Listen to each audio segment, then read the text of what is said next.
Shalom, Brother Kabah back with GMS lesson. GMS keep pushing. Before I go any further, I give all praise, honor, and glory to the Heavenly Father's only begotten Son, Yahawah Bahasham Yahawashi, Bahasham Yahawashi. Double honors to our apostles and elders of Great Millstone for teaching us His truth according to the Bible and will. Slakia, and that's how my life sincere acting toward a full plus year, pushing His truth through diligence, sincerity, and charity. And now Shalom, all you sincere followers, believers of Yahawah Bahasham Yahawashi, not just hearers of the word, but doers as well. You men, women, and children, don't hopefully elect. Shalom. It's a quick hit. It's title probably going to be along the lines of how the Lord feels about you nations. All right. And, you see why Esau took out the Apocrypha. Okay, you see why, they say this book isn't, these books isn't canon. All right, because it really condemns, all right, the so-called white man and the other heathen nations. The second Ezra 6:54 says, after these Adam also, who thou madest Lord of all thy creatures, of him come we all. It says, and the people whom thou hast chosen. So there, the Lord is telling you that we all come from Adam. However, through Adam there was a chosen. It's always a chosen seed, a chosen line the Lord always chose to deal with, to give His word to. Now, in this time that we're living in, we're not being called by that righteous seed that the Lord has chosen. We're being called all different types of proverbs and bywords, but the Lord said that would happen to His people. This is the book of Isaiah chapter 41 verse 8. It says, but thou Israel art my servant, Jacob whom I have chosen, the seed of Abraham my friend.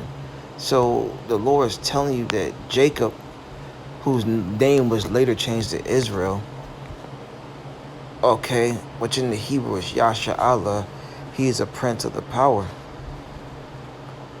The Lord has chosen Israel. That's the chosen nation. That's who the Lord set His word, He set His affection upon. And, to this day, we're being called different types of names that do not fit us as a people. Black, all right, African American, Cuban, all right, Native, Haitian, West Indian, okay, you name it. And that's all part of the curses. That's how you know who the Israelites are. So let's go back to 2nd Ezra 6 and 54. It says, now after these Adam also, whom thou madest Lord of all thy creatures, of him come we all, and the people who also whom thou hast chosen. So that chosen seed, that chosen people was Israel. Verse 55. All this have I spoken before thee, O Lord, because thou madest the world for our sakes. And that's what these elites know. They know that the Lord created the world for our sakes. Everything you see, everything you lay eyes on, including them. We're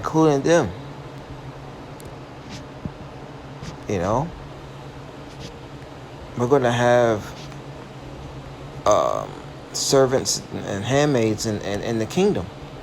We're going to be able to travel and go and be able to have dominion over the earth because it was made for our sakes, as well as the other planets, man.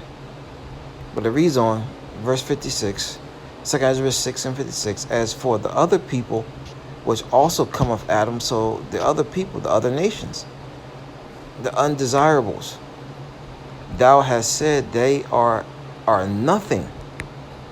So the Lord said that they are nothing, but be like unto spittle, some spit. It has likened the abundance of them unto a drop that falleth from a vessel. So if you're carrying a big bucket of water and a drop falls, you're not going to worry about that little drop that falls from the vessel. That's how the Lord feels about these other nations. But then you Christians are throwing there and say, oh, John 3:16, oh, the Lord loves everybody. God is a God of love. And they err not knowing the scriptures. Verse 57, it says, and now, O Lord, behold, the heathen, which have ever been reputed as nothing, have begun to be lords over us and to devour us. That's right. That was a curse that we put up. The Lord put upon us, man. They have become to be lords over us, man. We have to go to them for the want of all things. Okay? We have to go to our enemy. Let me see here.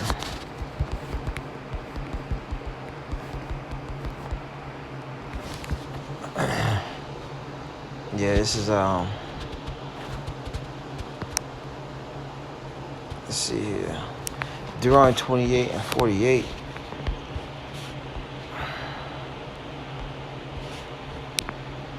Man. I started 45. The point I want is in 48. It says, I'll go through it quick. It says, moreover, all these curses shall come upon thee and pursue thee and overtake thee till thou beest destroyed, because thou hearkenest not unto the voice of the Lord thy power, to keep his commandments and his statutes which he command thee this day. And they shall be upon thee for a sign and for a wonder, and upon thy seed forever.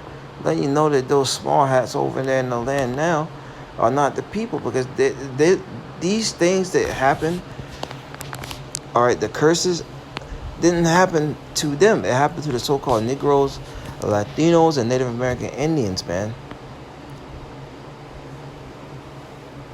Verse 47, because thou servest not the Lord thy power with joyfulness and with gladness of heart for the abundance of all things.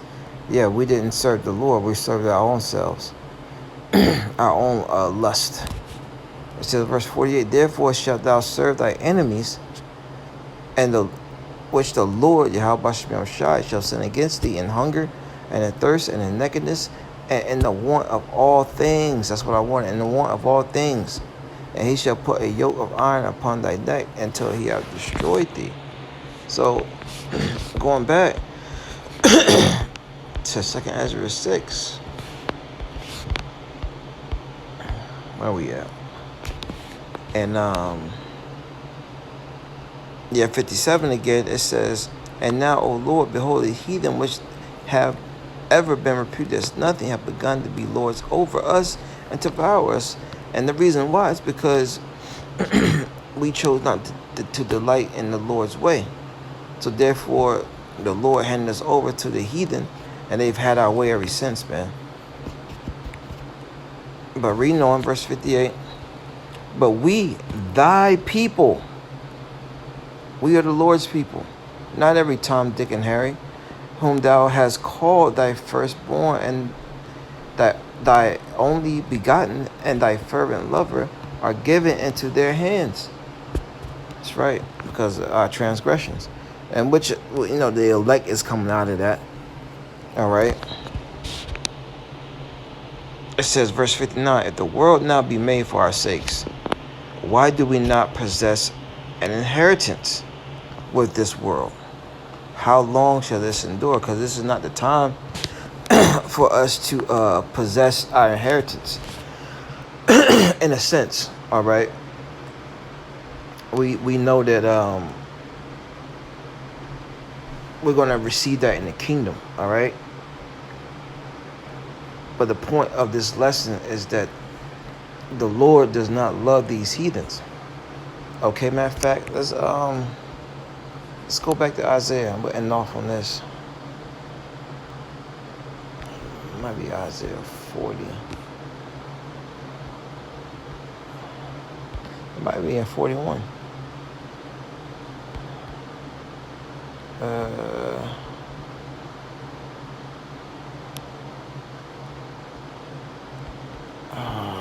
Where does it go? I'm trying to remember how it goes again. Man, how does that go?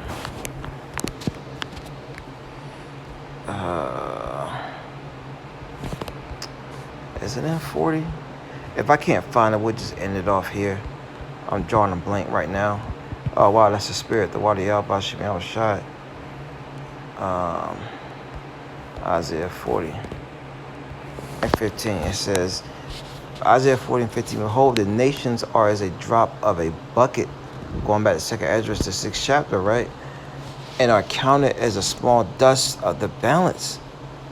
He taketh up the isles as a very little thing. Verse 17, jumping down. It says, all the nations before him are as nothing. They are counted to him less than nothing and vanity.